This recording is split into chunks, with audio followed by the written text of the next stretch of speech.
Upin dan Ipin patuk kau. Bahagian 1. Upin dan Ipin sedang berlari kencang dan ketakutan karena sekawanan angsa yang hendak mematuk mereka. Upin berlari masuk ke dalam rumah kemudian disusul oleh Ipin. Lalu mereka menutup pintu rumah mereka sehingga kawanan angsa itu tidak bisa mengejar mereka lagi. Saat Upin dan Ipin mengintip dari balik pintu itu, kawanan angsa itu sudah pergi. Tetapi ketika mereka berbalik mereka terkejut dengan kehadiran Opah di belakang mereka. Belum sempat mereka berbicara dengan Opah, tiba-tiba Kak Rose datang sambil berlari dan berteriak ketakutan karena kehadiran seekor ular berwarna hijau yang dijumpai oleh Rose di kamar mandi. Opah menyuruh Upin dan Ipin untuk menghubungi pemadam kebakaran. Karena ular tersebut masih di dalam dan berpindah ke dapur mereka. Upin dan Ipin mau menangkap ular itu. Tetapi dilarang oleh Opah dan membiarkan ular tersebut pergi dari pintu dapur. Seketika kemudian lewatlah ambulans untuk mengangkat korban yang dipatuk ular. Hal ini menjadi pembicaraan di Tadika keesokan harinya di mana Ehsan bercerita bahwa Tok Dalang dipatuk ular dan bisa mungkin menjadi superhero dengan patukan ular itu.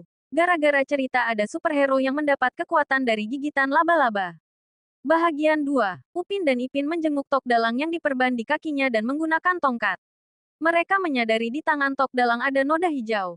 Sama warnanya dengan ular yang masuk ke rumah mereka semalam. Lalu bertambah kuatlah dugaan mereka bahwa Tok Dalang sudah berubah menjadi superhero lalu memberitahukannya kepada kawan-kawan mereka yang lain.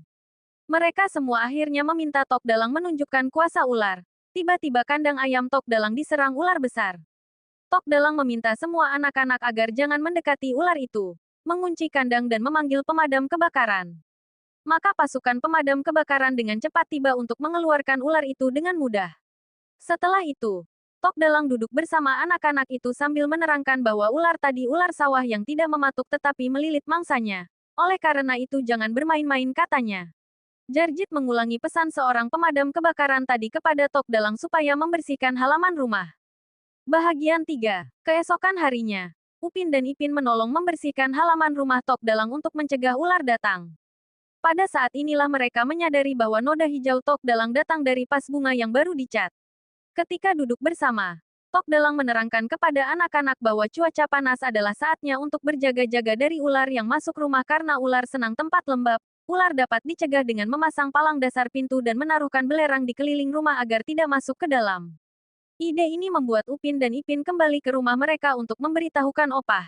Tetapi Opah berkata belerang tidak sesuai dengan tanah di halaman rumah mereka. Mereka pun merasa takut karena ada berita seorang anak yang sebaya dengan Upin dan Ipin dipatuk ular baru-baru ini. Akhirnya Opah berkata bahwa ular tidak menyerang manusia jika tidak merasa terancam. Upin dan Ipin heran mengapa ular sawah tidak berbisa. Maka Rose mengambil kesempatan untuk menceritakan kisah ular sawah yang pernah berbisa tetapi akhirnya membuang bisanya setelah gagal mempertahankan tempat tinggalnya dari ancaman manusia. Setelah diketahui bahwa kisah itu hanyalah dongeng, Upin dan Ipin membalas Kak Rose dengan melemparkan ular mainan untuk menakuti kakak mereka.